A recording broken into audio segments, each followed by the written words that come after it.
الرحيم الحمد لله رب العالمين وأفضل الصلوات وأتم التسليم على سيدنا ونبينا وحبيب قلوبنا وطبيب نفوسنا والشفيع ذنوبنا أبي القاسم محمد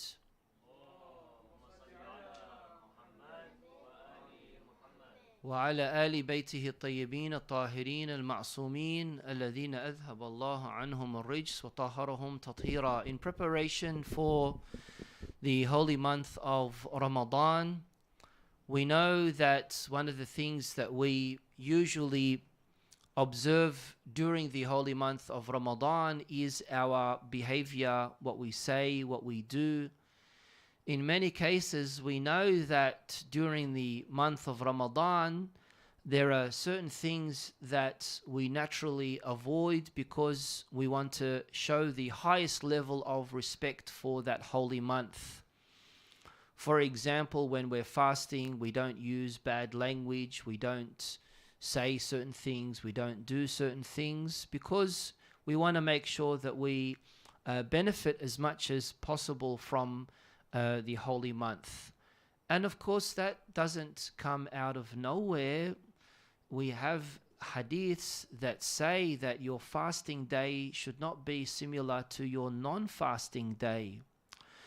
But at the same time, as much as we benefit from the holy month of Ramadan, it's not really going to be of that much use if it's going to be a seasonal practice where we do these certain things in Ramadan only, and once the holy month of Ramadan is finished, we're back to our old habits, we're back to our old ways.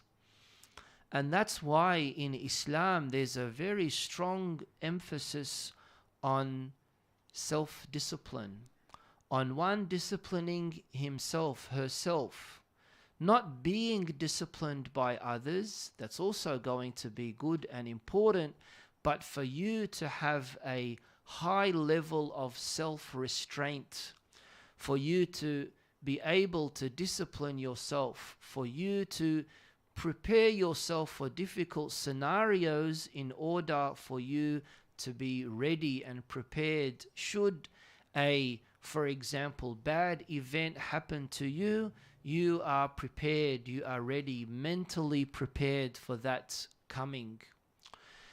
Now we know, unfortunately, that in Ramadan, a lot of us really focus on our food, focus on iftar, focus on the variety of food that we're going to eat, and we probably don't even feel what it is that we're supposed to be feeling, and that is hunger and thirst. One of the reasons why we fast is so we can sympathize with the poor people, so we can feel what it is that the poor people go through in their lack of food, in unable to, for example, buy food and everything of that sort. But if we were to be honest to ourselves, how many of us really do go through that? And that's why it's important for us to, okay, we understand if you have a azima, you've got an invite, you need to, for example, have some variety and things like that, but doesn't mean that you go beyond what it is that you feel would be good and suitable for yourself.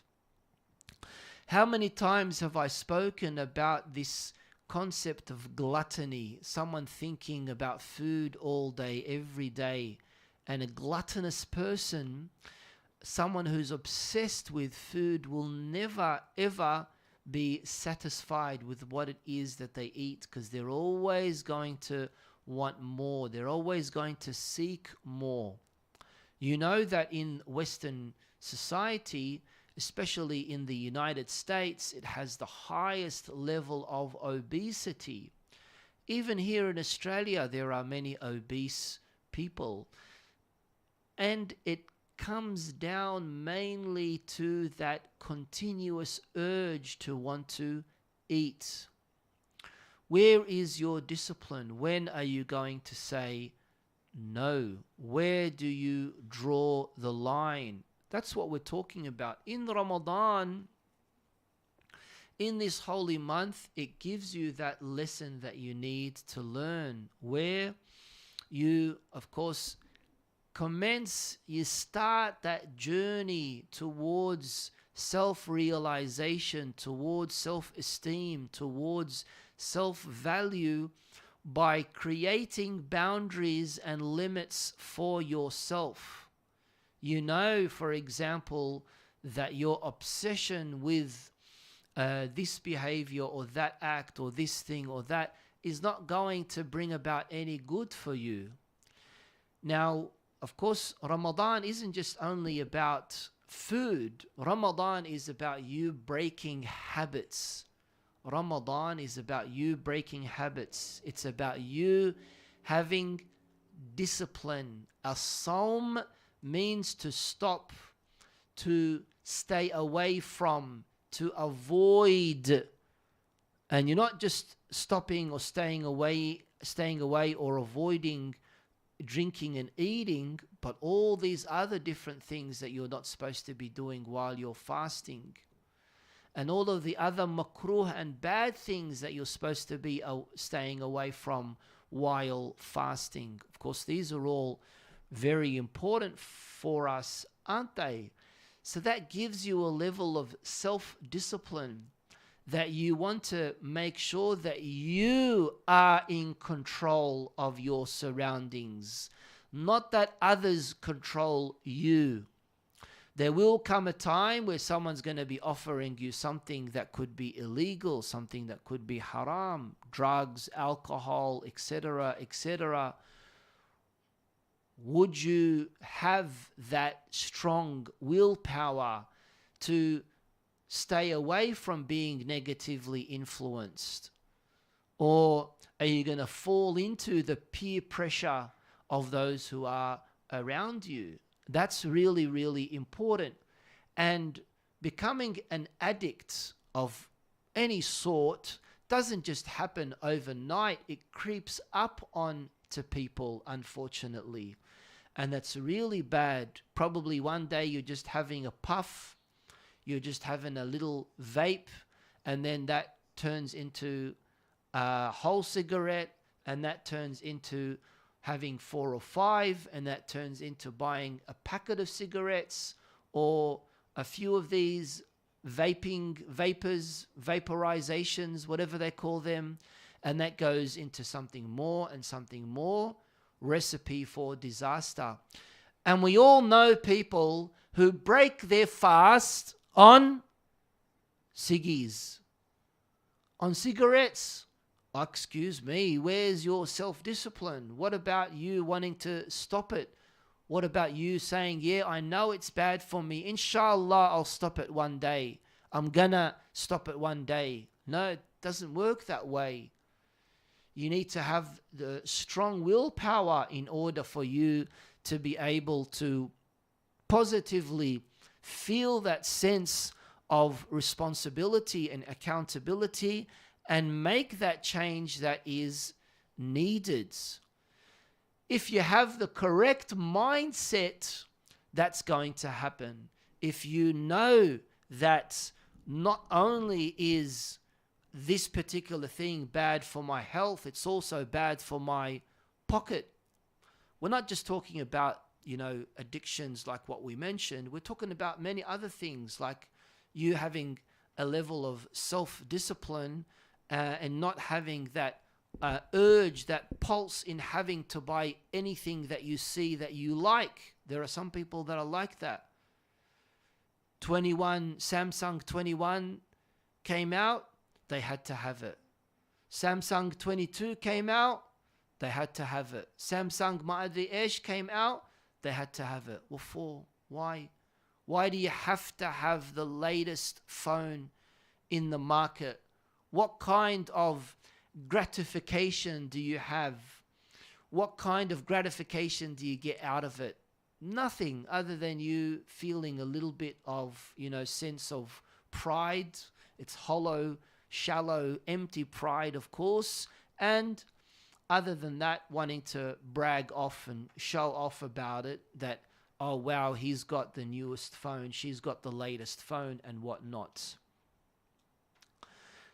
self-discipline is extremely important because it's going to make you realize that you, of course, are going to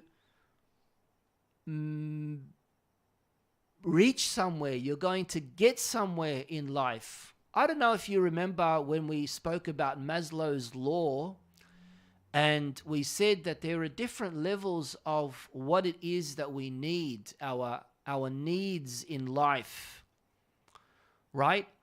And if we were to kind of like apply this to what we're talking about in the overall sense, we'll come to understand that there are a lot of things that are pseudo, that we think we need, but we really don't need at all. You don't need a fast car.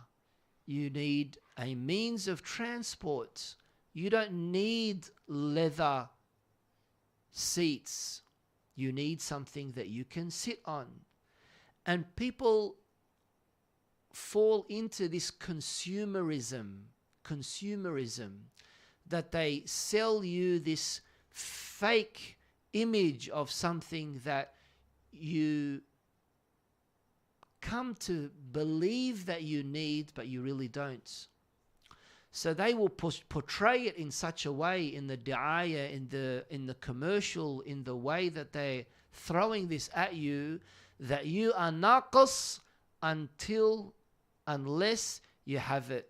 So you're sad, you're depressed, you've got this problem, you've got that problem, but then when you have the latest phone or the latest this or the latest that, all of a sudden now your life is going to change and you're going to be a happy person, you're going to be a good person.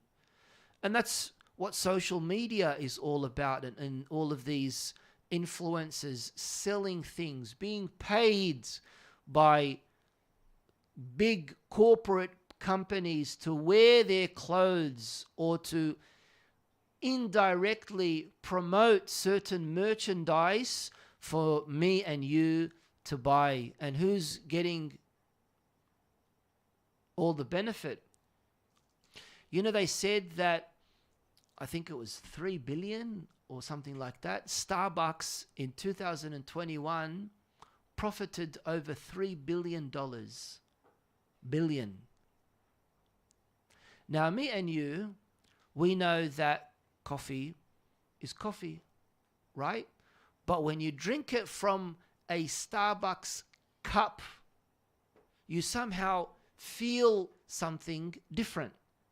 You don't taste something different, you feel something different. And that's why you always make sure that the emblem, when you're walking around, is shown, because you want to show it off to people. So people can say, wow, look at this person. He just bought a $7, $8 cafe latte with soy almond milk, ma adri shunu, from, what's his name? It's all a matter of prestige, because the person doesn't, feel that they need to create boundaries for themselves. I'm not condemning this or that. I'm not saying you can't have the latest phone or whatnot, but they don't feel that you are naqas, that you have naqs, that you are inferior if you don't have it. I feel like breaking this phone of mine because I have to charge it 5-6 times a day, right? All right, that's when you need to kind of like think of getting a new phone. Not because there is a, for example, latest this or a latest that, or Nike jumper or G-Shock phone or Ma'adri Ish, And this is what Maslow's theory is all about, of the hierarchy of needs, right? And the lowest is, those things that you need to have, but the highest is, of course, things that not many people really care about. Self-realization. For you to come to know yourself, ma'rifatul nafs. For you to come to know about who you are, right? And that's why if a person is well disciplined, then of course, they're going to make sure that they are strict on themselves before they are strict on anyone else. A person who wants to be muwaffaq, a person who wants to be successful in this life, needs to be strict on themselves. You need to be strict on yourself. You need to manage your own time. You want to play a game? You want to have some entertainment? Wonderful, absolutely fine. But limit yourself. Don't let someone else come and limit you. You limit yourself. You say, okay, I'm going to be playing this game. I'm going to be watching this program. I'm going to be, doing this soccer game for 45 minutes, for 1 hour, for 2 hours, once a week, twice a week. You be strict on yourself. And this is, of course, going to bring about a lot of good results. The parent also needs to be involved in all of this. The parent has a very big responsibility to discipline the son, the daughter. Unfortunately, what we can see in today's society, so many of these young boys and girls, mdallalin, spoiled. They've never had one worry or concern in their life. Whatever they ask for, they get. And that turns one into the worst of people, because later on, when they start living in the real life, right, they get knocked down by someone or something, they won't be able to react. They won't know how to react. So they become depressed, they become sick, they become this, they become that. Why? Because they're not used to not getting what it is that they want. They're not used to not getting what it is that they want. Of course, that becomes a very big problem, doesn't it? And this is why when you as, a teacher or you as a parent want to do something, you need to make sure that you explain these things in the right and correct way. We always need to remember, as parents or as sons or as daughters, that a parent is not your friend. A parent is not a friend. A parent is someone to be highly respected, highly revered. Yes, you should be close to your parent. You should be friendly with your parent. The parent should be friendly with you, the son, the daughter, but you're not friends. The reason why this is very important for us to remember is because if the time comes for the parent having to discipline you because you stepping out of line or you doing something wrong, you're going to obey the parents. You're going to listen to the parents. Whereas if you saw them to be a friend, you'll probably be disrespectful. You probably won't listen. You probably answer back. You'll probably do this. Because somehow, you've gone into some comfort zone and you think it's okay for you to talk to your parent in that particular way, and it's not. That's why always observe the correct boundaries of parents. And that's why in the simple form of discipline, in the simple form of you disciplining yourself, I hope everyone's reading these things that I've got on the board, because I'm not reading from it. I want you to read from them. A lot of them I just copy-pasted from the internet, right? But I thought them to be good. There are simple things that you could probably pick up as a habit, but if you don't, stop it straight away, it becomes a norm for you. There are people who pluck their eyelashes. They've got no eyelashes. They pluck their eyelashes, right? Or there are people that chew on their nails, and so much so that they've got those really small nails, really small nails, because of how unhealthy their nails are? Do you do that? It's very makruh, by the way, to chew your nails. And chewing nails has many, many different negative, mental, distressful signs as well. And therefore, a person at any cost should avoid chewing on their nails. So you might think, oh, like, so what? Someone chews on their nails. Like, what? Maybe it's just when I'm agitated, or when I'm stressed, I do it. When you're stressed, do something else. When you're stressed, grab a sibha and play with a sibha, or do something else. Why do you have to chew your nails? Oh, yeah, do one of them. Right? There are other things that you can do to avoid these kind of bad habits. So if it's a bad habit, who has control over it? Over you have control over it, or it has control over you? Does food have control over you? Do you live to eat, or do you eat to live? Thank you. That's, I think, really, really important. And that's why overindulging your child. I went to the shopping center, and coincidentally, I saw a little kid in the pram in the beginning of the shopping center. And coincidentally, I saw the kid at the end of just before us leaving. I'd say around about 2 hours. The whole 2 hours, that little kid was in the pram on his mum or his dad's phone.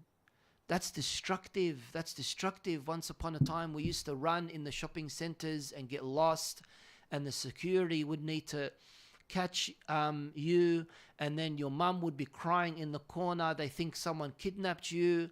Or you would be, picking up toys and throwing them into the trolley, or you'd be doing this, or you'd be speaking to that person. Being energetic, being kids. Nowadays, you don't see that anymore, don't you? Right? Even if parents beg the son or the daughter to leave their house, they say, no, I'd rather stay home. Not rather stay home because they want to, for example, read a book. No, they'd rather stay home because they want to be in front of a screen. Yes, the parent is going to be really comfortable because for 2 or 3 or 4 hours, not one sound or nag or complain from the child. Right? But on the flip side of all of this, there are so many dangerous things that are happening mentally, spiritually, morally, all of these things that are very, very bad. That's what we mean here by, overindulging oneself, spoiling oneself. And that's a really kind of hedonistic mentality that, oh, well, I earned this hard money and I deserve to spend it the way I want. I deserve to, attend with this money. I deserve to, indulge myself in spoiling myself and going on this and doing that, or doing this or doing that. Why? That's not what a mu'min does. That's not how a mu'min thinks. And this is why not only do you as an adult, you as a parent, you as a sibling need to set an example and be the role model, but you also need to create those boundaries as well. You also need to use positive reinforcements. It's not a matter of abusing and screaming and shouting, and no, it's a matter of you learning about these things. How many pairs of shoes do you need? How many pieces of clothing do you need? How many, rings do you need?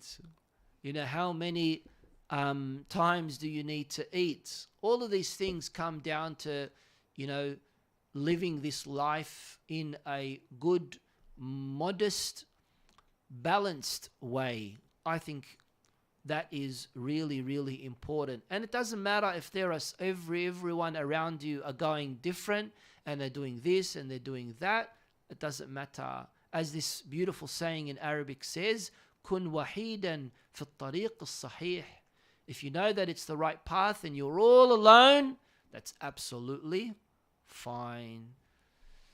What are the 5 pillars of self-discipline? Hussein, what's number 1? Yes. What's number 2? Yes. Yes. Number 3? Yes. Number 4? Yes. Number 5? Yes, that's very good. Ali, what can you read? Isn't your name Ali? What can you read? You can't read? Okay. Next time, okay? What? Yes. Did you want to read it? All right, read that. If you take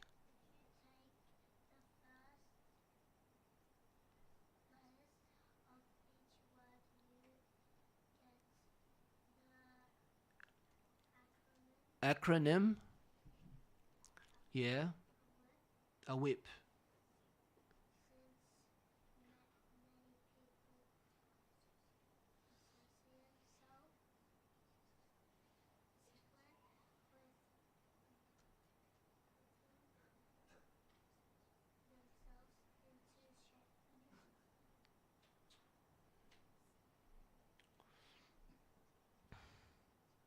Okay.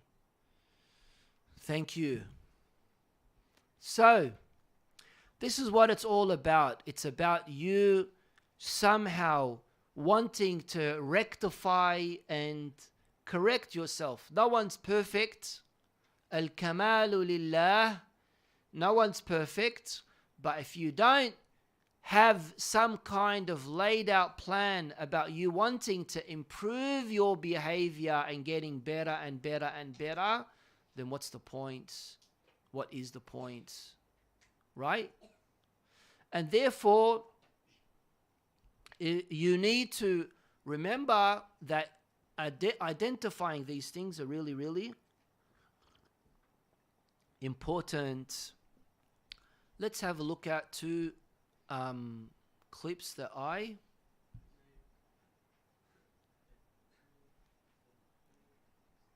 always have this problem. ما أدري ليش.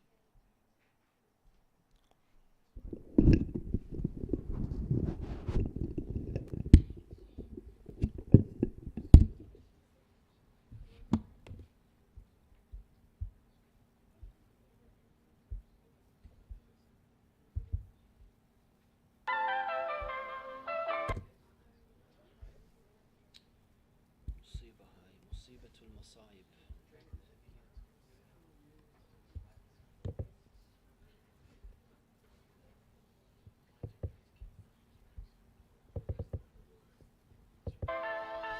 This car stops for kids who want to cross the street, and as a way of saying thank you, watch what they do next.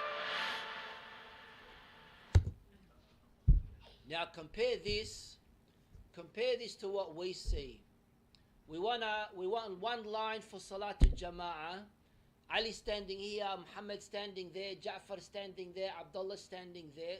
1 line. You won't be able to find 1 line. Every time we come to the Musalla, there's about 500 shelves for shoes. All of them are full or empty? Empty. Where are all the shoes? On the floor. Why? Lad, what are the shelves there for? To put shoes. When you come, for example, to the Musalla, when you're going to school, or when you're going home. You know, how many of us really spend enough time cleaning up our bedrooms instead of making mum or making our older sister do it? We all need to have discipline and be responsible, and in every opportunity that we have, we need to make sure that we show the highest level of respect. Why are they saying, why are Japanese the most respectful people in the world? Why don't they say, why are Muslims the most respectful people in the world? That's a question that we need to ask ourselves, isn't it? And you can't keep on blaming or criticizing this person, that person. Look at yourself, what you're doing. If you are somehow making sure that your This is what you call respect. This might be a rare sight for most of the world, especially from children this age, but not in Japan. Here, even if they're in a hurry, they never forget to pay respect. Japanese kids are even polite to machines. And in the world where there is too much rudeness, Project Nightfall needs to investigate how the hell Japanese kids are different from the rest of the world. Well, first of all, while most schools teach only academic knowledge, in Japan, children are being also taught good manners. And it starts before they even reach school. How I brought up, or how my mother taught me what I was doing wrong, is usually to think of other people's feelings. They are taught how to be independent and have sense of responsibility by letting them go to their schools on their own every single day.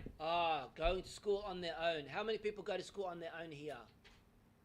On their own, on your own, without mummy or daddy having to drop you off. Put your hand down, Ali. You get dropped off every single day into. Good. Ahmed, you, mashallah, mdallal Ahmed. Yeah, privileged. No matter the age. I'm not kidding. In Japan, parents don't escort their kids to school. How many of you have been on the train all by yourself? All by yourself. See? And that's why, unfortunately, right, parents in today they say, oh, they're gonna kidnap you. They're going to do this to you. They're going to do that to you. Some drug dealer is going to take you. They're going to steal your shoes. They're going to do this. They think all these negative things, but it doesn't usually happen. Probably happens once, you know.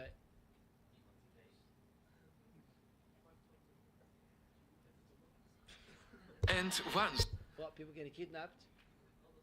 Have you been kidnapped before? they reach the school, they are taught how not to be spoiled by serving their own food, doing their dishes, cleaning their mess. What's crazy about it? Look at that. How many of you, when you finish having your breakfast in the morning, your cereal, you go wash your bowl? You don't even put your bowl away. You don't even put your bowl away. Rova, put your hand down. You don't even touch your bowl. Is that it's so effective that in many Japanese schools there are no janitors. No janitors because the children are the janitors. What's a janitor?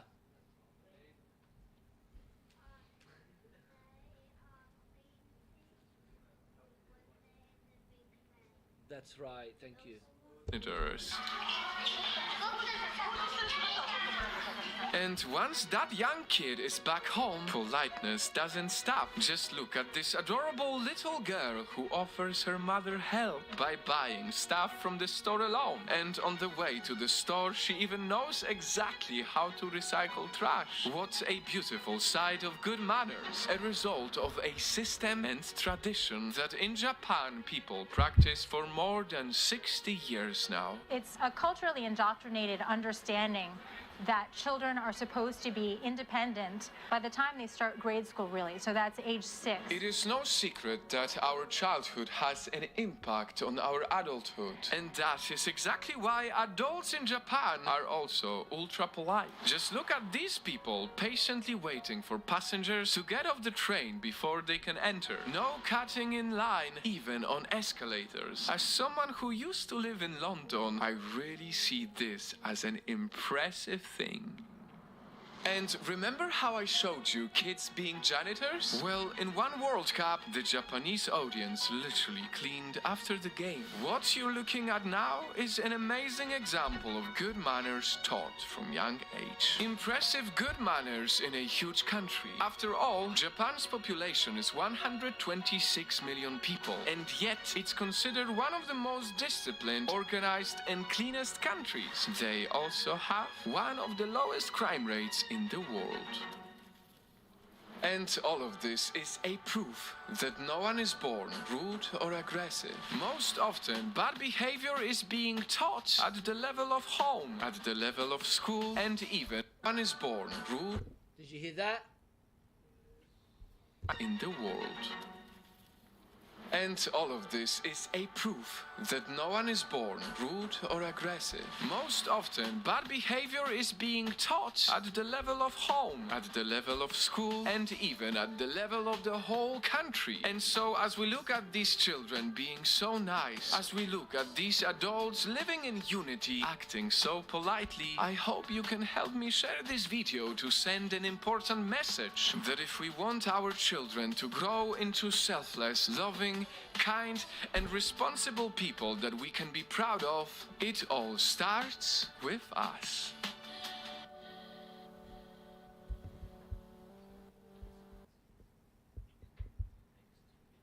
Japan's culture is mainly based on respect and discipline. For the Japanese, discipline is fundamental and must be instilled in children at an early age. Thanks to it and their sense of integrity, the Japanese maintain a sense of order. Today, we list the top 10 reasons behind this phenomenon. Reason number 1. Brought up to care about other people. A Japanese person is usually brought up to care about other people. As this value is implemented in the minds of Japanese people, they tend to respect others and maintain their promises. Reason number 2. It's a cultural thing. Discipline is a part of the Japanese culture. Even a non-Japanese person who gets raised up in Japan can find it hard to not stick to the rules most people follow. Reason number 3. Their culture favors the community. The Japanese culture favors the community over the individual, and as a result, people tend to value discipline, harmony, and all of the other things that could help the whole community live a better life. Reason number 4. A sense of shared responsibility. Japanese people have a strong sense of a shared responsibility. As a result of this way of thinking, they tend to feel very responsible for their environment, the place they live in, and for others. Reason number 5. Tough environment. According to one theory, the fact that Japanese people live a tough environment where space is limited and lots of natural disasters happen has motivated them to be more coherent, organized, and disciplined in order to survive. See, why are Asians hard workers?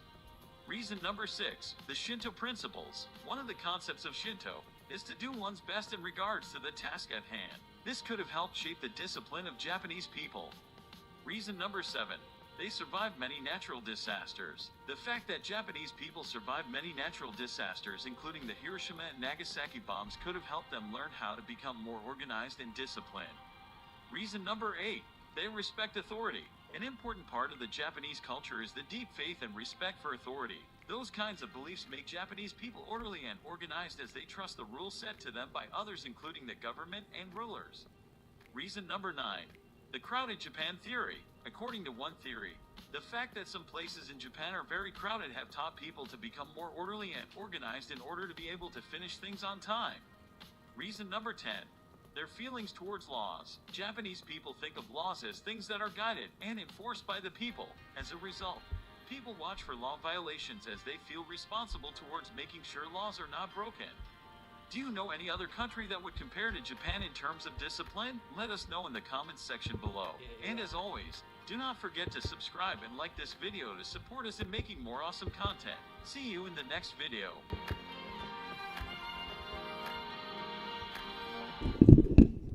So, what we'll be talking about is how we're able to somehow understand the importance of self-discipline and learning about these things, because of all the really, really good benefits that it's going to have.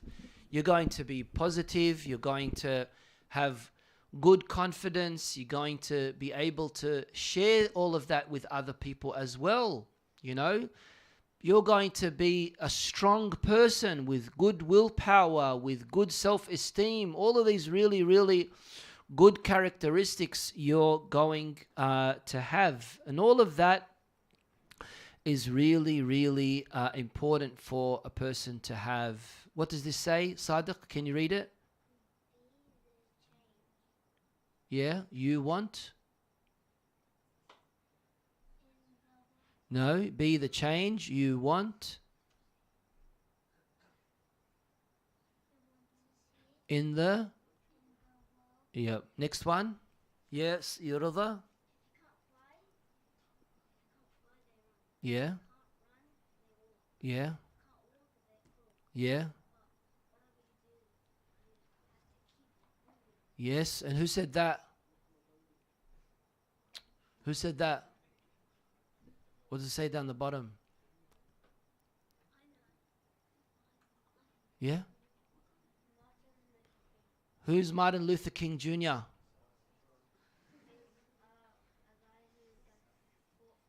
Yep, in America. Thank you. Activists, thank you. So, discipline is all about willpower. It's all about making sure that you follow all of these things in this particular way. And how do you do that? Through knowledge, through practice, through staying away from sin, through knowing the boundaries of Allah subhanahu wa ta'ala, the boundaries of law, and also making sure that you stay away from temptations, dragging you here, dragging you there, waswasa of shaitan, trying to infiltrate into your minds, trying to tell you, oh no, do this, go there, do that, do this. No, that if you stay disciplined, you'll always be away from shaitan. You'll always be away from shaitan. Ramadan, as we said, is the best time for this, for you to discipline your nafs,